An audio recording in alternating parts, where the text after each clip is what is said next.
Avoidable intravenous line infections harm an exceptionally large number of patients. About 20,000 patients die each year from intravenous line infections in the U.S. alone. An obvious reason for line infections is our current IV connectors. They are open to touch and therefore exposed to skin contamination with bacteria and subsequent biofilm formation each time a new infusion is set, and therefore it is mandatory for the connectors to be sterilized before each infusion.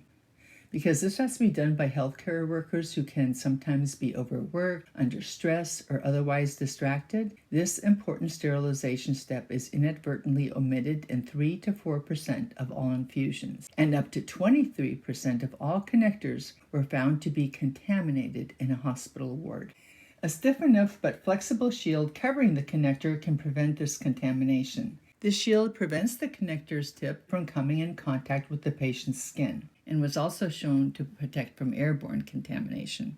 This flexible shield allows for the mandatory sterilization of the connector, a secure IV line connection, and placing a protective alcohol cap on the connector until the next infusion is due. The advanced design was tested on human skin and received an Innovation Award from the Infectious Disease Society of America. With this shield, we can save patients' lives.